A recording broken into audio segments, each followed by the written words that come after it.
Did you know that service animals save the lives of disabled veterans, first responders, and their families? Today's story of hope gives insight into just how important these animals can be. Stay tuned.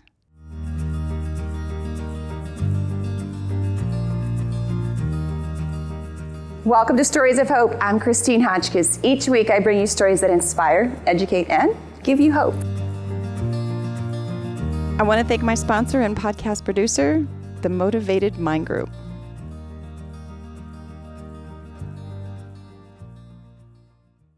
As an animal lover, I am absolutely amazed at the ability service animals have to be trained for specific tasks. I sat down with Ryan and Janna Newman, founders of Pups and Warriors Side by Side, also known as PAWS, a nonprofit organization assisting disabled veterans, first responders, and their service dogs. They joined me in studio with Ryan's service dog, Goose. Welcome. Thank you. Thank you for having us. Yeah, thank you. Yeah, we have a special guest who's taking a nap on the set, but that's okay. Goose is a special dog, and that is why you are here, because Goose is a service dog. Yes. But before I get started, I want to say congratulations and happy anniversary on your 21 years of marriage. Thank you. Thank you. Thank you.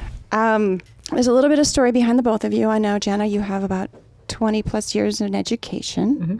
Yep. And Ryan, you served in the U.S. Army. Yes. Two great types of fields, but they both also have some downfalls when it comes to dealing with people, good and bad. Your program, PAWS, helps with PTSD, which Yes. goes with the Army. Mm-hmm. It also goes with education, I think, too. You have to deal with a lot of different students coming from different parts of their lives that we don't know where they're coming from, so they all have a story as well. But this is also specific to helping first responders. Yes. Okay, and I will go ahead and let you start with telling me more about what PAWS is and how it helps. So we are Pups and Warriors Side by Side, and we help train service dogs for veterans, first responders, and their qualified family members. The reason we started it in 2021 Yes.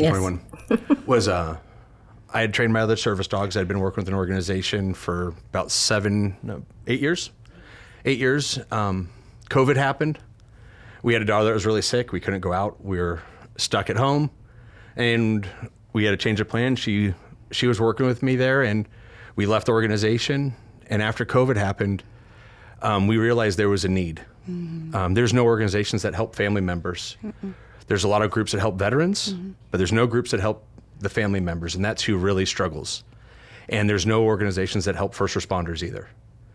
And my father was a first responder for 25 years, and those were my heroes growing up. My heroes didn't wear capes. They wore badges. Ah, that phrase of the Yep. capes. I was a volunteer first responder because of my own story, and I thought I could help other people. But then you don't realize that that's also a trigger of some sort. Mm-hmm. And I didn't have service dogs to help me get through mine. I thought, I'll be the one with the cape or without the cape. So what you're doing, I think, is tremendously helpful. And then it goes back into where you have to deal with kids who are coming from who knows where. And you just talked about families. Yes. Tell me how this actually began, because I understand this wasn't just a, hey, I'm going to do this one day and we're going to do this together. There was more that led up to this. Oh, yeah. No. For me, I joined the military. I was going to join for 3 years. And after 3 years, I was going to become an LA sheriff. And that was my goal. Hmm. Well, I signed up for 3 years in the Army, and I fell in love with my job. Yeah. I met the love of my life, and I became a career. And I was really good at my job. And we had just moved from Fort Hood, Texas, where I'd been for almost 3.5 years. And we moved to Fort Riley, Kansas in February of 2003. And I just got to the new unit, and Fort Riley, Kansas was never supposed to deploy. They never did anything. I'm like, I get to go relax. Oh, you thought it was going to be easy? Yep. My okay. wife, she was pregnant with our first child. Okay. We had just gotten married. We just gotten pregnant. And I go, let's go somewhere easy. Mm. I got to Fort Riley, and the day I got there, I went in and signed in, and the guy goes, you're going to Iraq. I go, there's nothing going on in Iraq. And he goes, you'll be gone in the next 3 months. You're leaving. Oh, no. And we had just gotten there. We rented a house, and I got there in February, and I was gone in April. And we went for a year. While I was over there, our daughter was born. So I didn't get to meet our daughter until she was over 8 weeks old. I've heard these stories, and now I get to sit in front of you to hear that this is real. Yep. And so I did my first tour. I came home on leave, and I thought everything was okay with me. And my wife saw a different side of it. Okay. And I did my full tour. We got home. We were supposed to be out. They told us we'd have about 18 months off. And I was back in Iraq within 9 months for another full year tour. Oh, boy. And when I got home after my second tour, I had gone in for a physical, and they medically chaptered me. And I was getting ready to sign up for 6 more years than I was career. What's medical chapter? I got hurt in Iraq. Okay. I got a spinal injury. I had both my eardrums are blown out. Yeah, I had a lot of brain injuries. I came home, I stuttered really bad. And there was stuff going on, and I didn't know what PTSD was. But when I went down to mental health, because I wasn't sleeping during this process, I went about 2.5 weeks without sleeping. It got so bad that I'd hallucinate in my house. Oh, wow. And I was like, something's wrong. Yeah. And so when I went and got help finally, I went to mental health, and then I was getting medically chaptered. And that's when my life started to fall apart. Okay. I had gone in, as I was going out, they sent us to a job fair. And I had done 8 years in the Army. I was a sergeant in the Army, and I went in with a kid that had been in for under 3 years who drove a fuel truck. Okay. And when I went to the job fair, they go, "Oh, you were a gunner on a tank." And I said, "Yeah." And he goes, "You go over there. You can be a security guard or work in a corrections prison because you don't have any job skills." Oh, wait a minute. I thought when they go into the, forgive me for saying this, when you go into the military, there's supposed to be that education that you don't have to worry about. That's the skills. And that's what got me is I walked out with the kid that I just walked in with, and he's happy. And I go, why are you happy? I go, I was offered $35,000. And he goes, I just got offered $100,000 to drive a fuel truck. Oh, no. Oh, no. And my depression started to kick in because I wasn't part of my military anymore. So I lost my support system. Everybody I trusted, believed in. You were now in the civilians world. I was now a civilian. Like our first responders, when they Yes. have retired or I've heard this before. They now don't know what to do because they were used to doing something for so long that you're on the opposite side of it. I got kicked off of the unemployment because I couldn't physically fill out my paperwork because I just thought I'd get denied because I just felt like I failed. I'm sorry that you had to go through that. How did that work for you, you had to have a family without him here, and then he came back as a changed person? I think the hardest part was I knew something was wrong. I mean, I knew when he came home mid-tour leave when our daughter was born that he was different. And when we were going out to dinner that night, he was driving our SUV, and he went under an overpass and like swerved very erratically. And I was like, what are you doing? Mm-hmm. And he just looked at me like, I'm so sorry. That's what we do in Iraq. I'm sorry. And I said, you don't have to apologize. I just didn't understand it. And I think when they were getting ready to come home, the things that they told us were, don't ask if they've killed anybody. They'll tell you. Just be ready when they want to talk to you. So we just waited. And I waited and I waited. And finally he goes, why do you all stare at me like I'm a monkey in a zoo? Wow. I said, well, what do you mean? I don't understand. He goes, we were all just waiting for me to do something crazy, and none of you will talk to me. I said, well, we were just told to just wait and you would share it with us. So that was a big hurdle to get over, and trying to explain PTSD to other people outside of your home is always a challenge. You know, sometimes you'll say, you know, if you're with close friends and you'll say something, it's a trigger for them, right? And I think a lot of people actually can qualify with the whole PTSD. But we talk about veterans the most because we hear about the suicide, which brings us to another part of a conversation that is very heavy, but people have to know about it. And with having you here and having an understanding as to why you both have this organization, I want to cautiously ask you, because I want you to share what's comfortable for you. Yeah. So in about 2011, 2012, I had been out since 2006, and I just didn't fit in. I missed the military, but I didn't have Facebook. I didn't have any social media, and I was by myself. It was just hard. I didn't fit in. I didn't know what to do, and I did everything that I was told. I took all the medications they told me to take, but I felt like a zombie in my own body. I would watch my kids get into a fight and I had no emotions. I just watched them. I didn't care about anything. And in the process, I was tired of taking medications, and I had started pricing service dogs because I knew I was going down a bad path, and dogs have always been my sanctuary. Since I was a little kid, I always had dogs. They were always my best friend. I actually wasn't going to marry Janna unless she let me get a dog. That was my test. I had the wedding ring at home, and I didn't propose to her until I brought a dog home to see what she would say. Oh, wow. And so The test of love. I guess so. So, and during this time period, we had just lost our house, our cars, and I priced service dogs, and they started off anywhere from $17,000 to $40,000 starting. Excuse me? Yes. And so during this process, I was just like, I'm just going to keep grinding away because I can't explain to my wife that I'm going to go buy a $20,000 dog, but I'm not going to make the car payment this month. That's what's going in my head just now. Yeah. And so 2012, I was working full time, and I was driving home, and I hit rock bottom, and I was on the 60. I took my seatbelt off, and I drove onto incoming traffic and trying to get hit by a semi truck. Oh my God. I just figured that my kids would be better off. I had 4 kids at the time. I figured my kids would be better off because they'd get life insurance. Janna could go get remarried, somebody that wasn't as screwed up as I was. Wow. And I pulled off the road. Thank God nothing hit me. And I broke down and cried, and I called the VA, and I said, I need to get seen. And I had a really good psychologist. And I said, this isn't working. And she goes, I'll make you a deal. She goes, I'm going to help you. And she goes, I'll help you get a dog. She goes, I have an organization that'll help you to train your own dog. And she goes, but you have to go inpatient for 30 days. Inpatient. And in the process, Janna's just got her master's degree and has to stop teaching because she has to be my full-time caregiver. Which now I'm just more of a burden on my family because now I'm just a shell of a person. Yep. And I'm retired. At this time, I had just gotten retired from the Army, or the VA said I wasn't allowed to work anymore.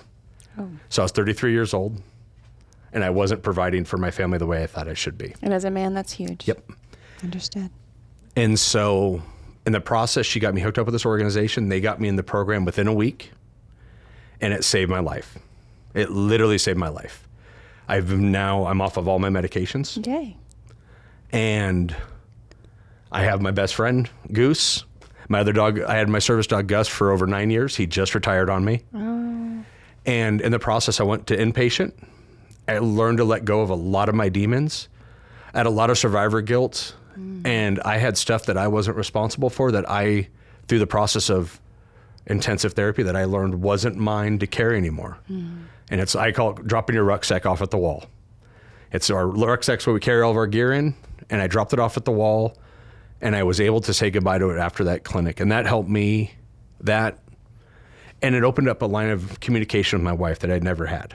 Oh, wow. Well, and probably the kids too, because they're just little trying to figure out this man is supposed to be my dad and the roles that society has put on men. And then here's dad that's just a shell of a body. I became a FOMMY. I was the father mommy at home. Oh.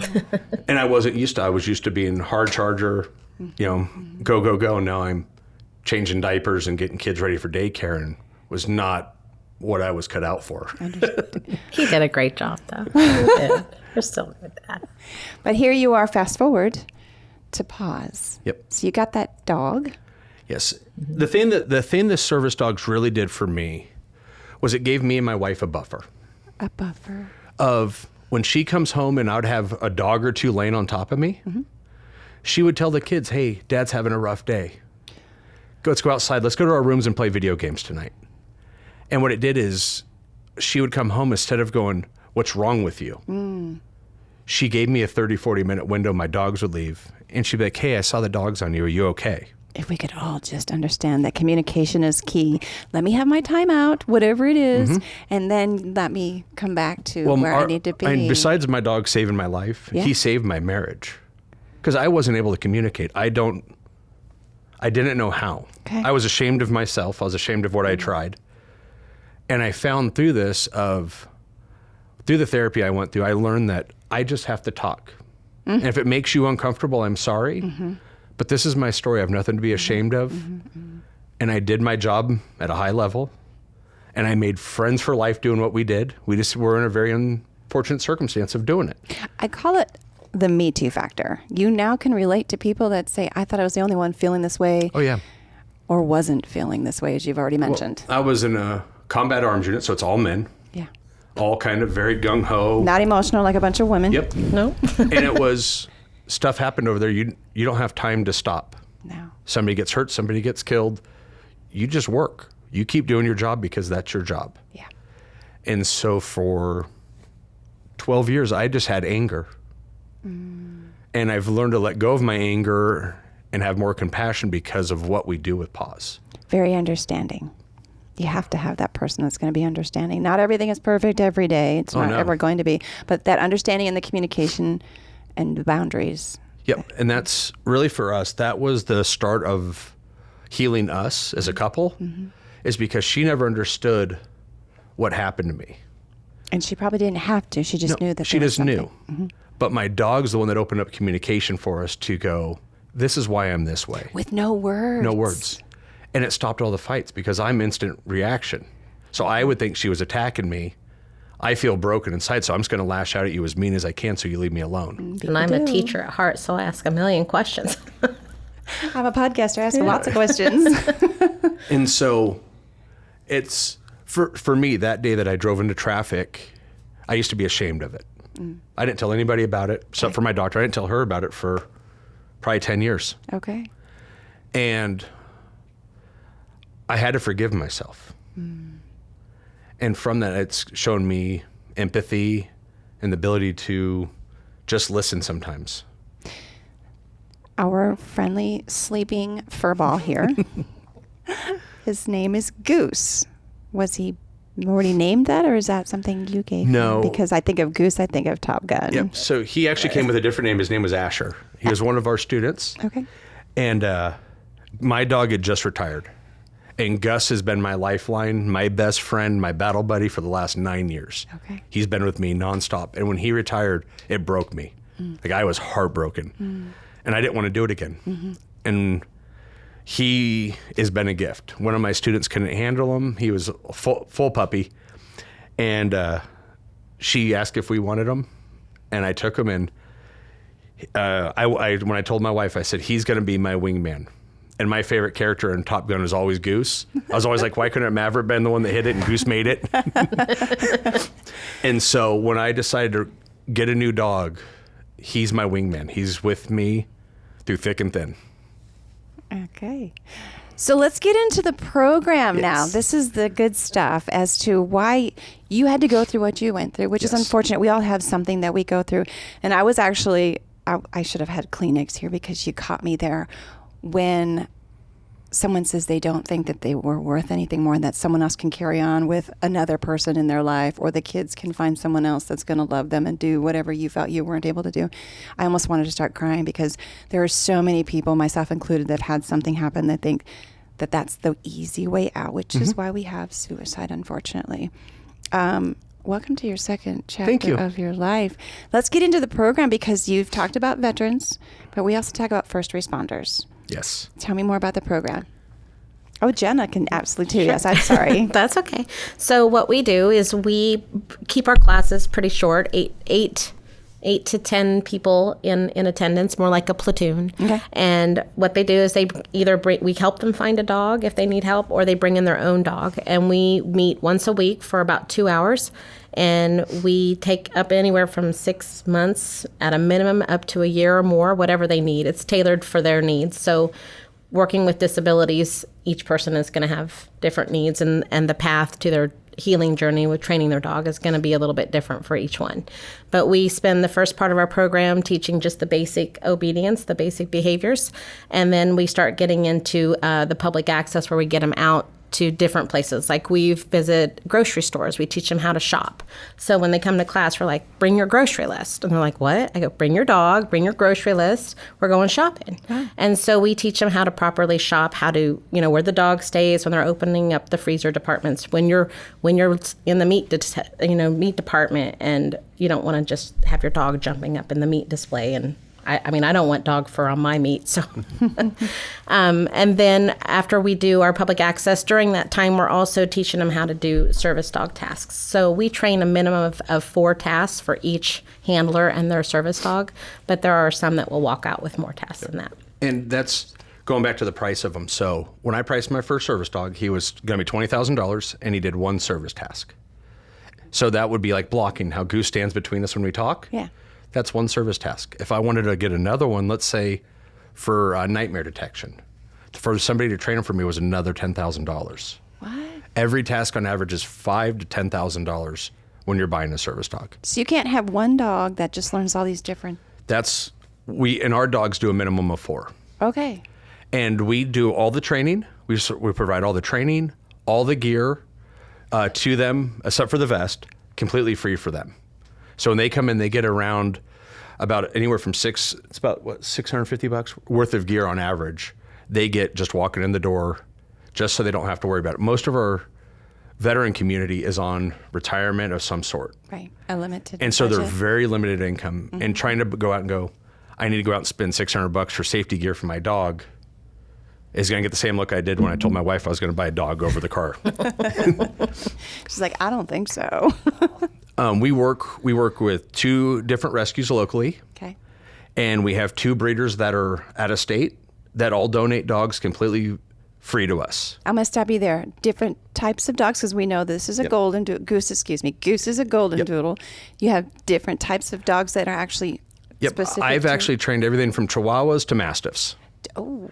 And we train everything from picking up items, compression therapy, where Goose will actually climb up on my lap if I'm having a panic attack, and I have a 75-pound weighted blanket Wow. that comes up and lays on me. Diabetes detection, seizure detection, picking up items. I'm a fall risk from the head injuries. And so my other dog actually, when I fall, would come over and he stands there and I have a ladder to use to get up off the ground. He'll actually brace for me so I can use him to get up off the ground when I fall. Okay, so now we got to talk about training, because you've talked about a lot of different abilities that Yes. people will have. There's lots of them out there. How do you know how to get trained for the certain needs that these individuals will require? We have to have a lot of uncomfortable conversations. And we stress honesty, because if they can't be honest, you're not gonna complete the full journey. And really, it's an ongoing journey to heal. We're just a part of it, but it has to be 100% honesty, or else we'll never get to the bottom of it. And sometimes through building those relationships as we train more and more, then you can have more and more difficult conversations, and it can lead to getting them the proper help that they need. And that's why we run it the way we do. We run 8 students, and we have 6 trainers on staff at all times. And then my 2 daughters are almost at every class. My daughter's 19 and 15, and Ireland's 15. She's been training with me since she was about 5 years old.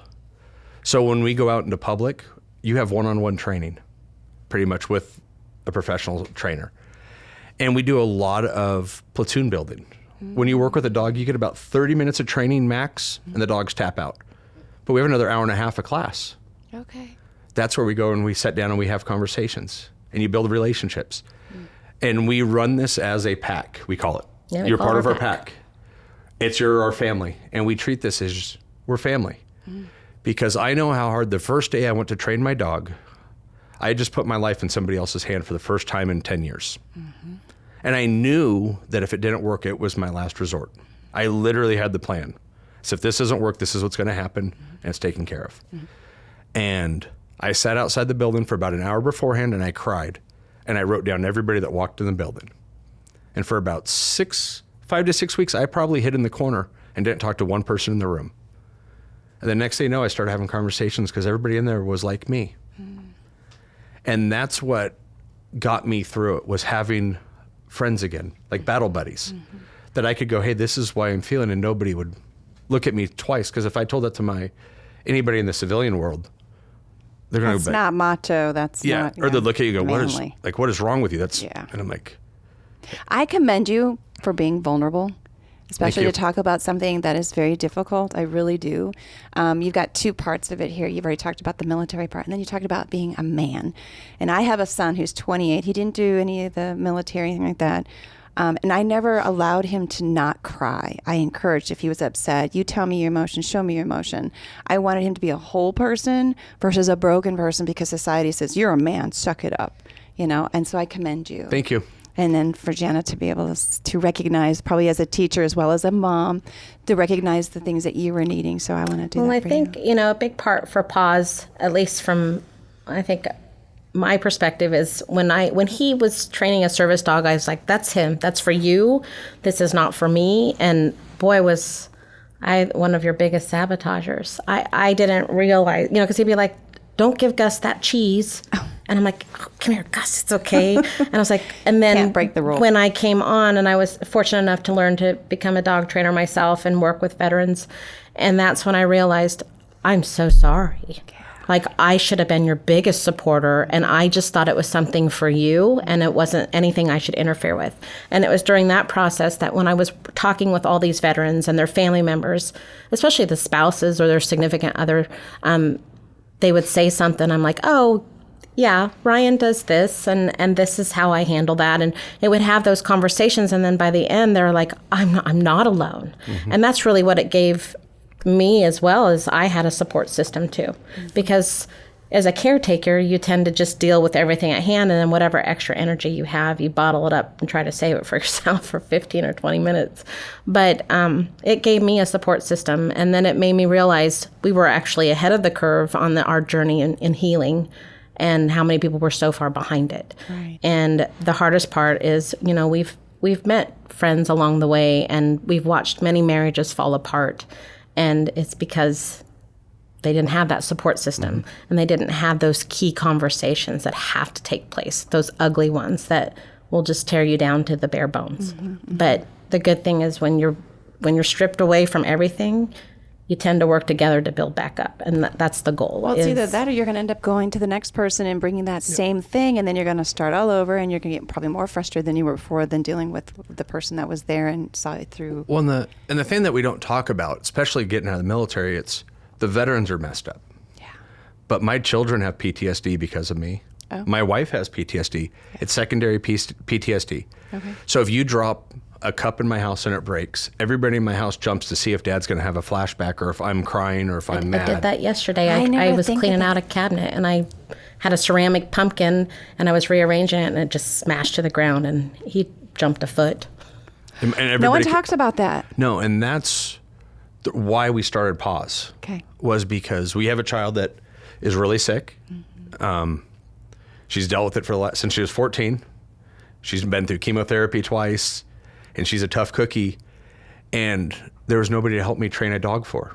Mm-hmm. Even the group, like where I was at, they go, she's not a veteran, and I go, it's my kid. Why do you have to be a veteran? But I get because it. it's how the stereotype.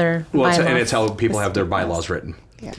And so when we started PAWS, the only way I was done training. Okay. I was just going to sit at home and play video games and play with my dogs at home. I was good. And when we decided to do this, that was a stipulation: was we're going to do this as a family. Yeah. Mm-hmm. And we're going to help family members, and we're going to help first responders, because there's nobody to help them. Mm-hmm. And that was really, there's a lot of support for veterans, but there's nothing for these other groups. And the families, like you'd mentioned early on. So before I ask my final question, I do have a final question. It's not related to this. Because this podcast is heard and seen, where are you found? So we train right now currently out of the Light and Life Church here in Chandler off of Arizona Avenue, so not too far from a lot of our sponsors that have helped fund our program. And right now we're working on, the church has donated a facility. It's an open pole shed, and we're working to raise funds to get it enclosed so we can have an air conditioner and especially here in Arizona. And be in a consistent spot that has enough space, because our goal is 6 feet is safe space between each team. And so that's at the forefront of everything. And for us, it's having a safe spot that they can come every week, that they have consistency. Trying to deal with mental health is a tricky animal. Yeah. And the more consistency we have, the better it is, the healthier it is for the veterans and the people coming in that are dealing with it. And so that's really for us is... Well, and that's what you guys were used to having, was a certain schedule of things. So it makes sense. And there's people that are not veterans that have a certain schedule of things, and then you take them off of it. And but military, we're really bad. Absolutely. Scheduled perfection, and no room for mistakes. And the website. What is it? You can find us at pupsandwarriors.org. And we have a Facebook account. It's PAWS. And I think we have an Instagram account. PAWS with 2 S's. Yep. Yep, and it's pups and the letter N. Yeah. Warriors. Pupsandwarriors.org. Okay, we'll make sure that's available. So I have one final question, and this question is, if I only had one question to ask anybody to get an idea about who they are or think that I have, which we could never do that, but this one sums it up. I'll start with Janna. Okay. What message would you like to leave everyone based on your journey of your life? That you are here for a reason, and everybody has a purpose. And sometimes when you think you're at the rock bottom, you just shouldn't give up. There's always another door of opportunity that's going to open. And we go through life comparing people like leaves and branches and roots to a tree. Mm-hmm. And so there's going to be people in your life that will be leaves, and they will come in for a short time, serve their purpose, and then they're gone. And it's fine, and you should be okay with that. And then there's branches, and those are the people that are there, but when things hit rock bottom, they're gone. And then you have your roots, and your roots are there through thick and thin, through all the pain, all the horror, and they stand the test of time. And so that's what we want people to realize, that you do have a purpose, and we are your pack, and we will be your root system for as long as we're here. So don't give up. Don't give up, yeah. Mine's a lot the same of you're not alone. We lost a friend in December that I served with who was literally, I looked at him like G.I. Joe. Cool. And we lost him to suicide last year. And it was a real kick in my shin for me of, it's one of my own, and I do this for a living trying to help people. And it's, you're not alone. Reach out. And that's why I'm so vulnerable. That's why I tell my story. I don't like to. But somebody has to be a voice for the group. And sometimes it's uncomfortable, but as long as it reaches the one person and they go, I have a problem and I can get help, that's why I do it. And it's really, you're not alone, and you're needed, and we love you. And everybody has a purpose. And this is our best medicine. Yeah, this is mine. It's not a prescription either. No. It's play together, stay together. Oh, I love that phrase. Absolutely. Yeah. Thank you both, and Goose. He had a rough job today. He slept on the job. I appreciate you both, again, for being vulnerable, to giving us a little more information about what you really go through with PTSD, veteran, first responders, and then the other parts that people don't talk about, which is the second part of PTSD, which is the family members. Yep. Yep. I appreciate you both. Thank you for joining us.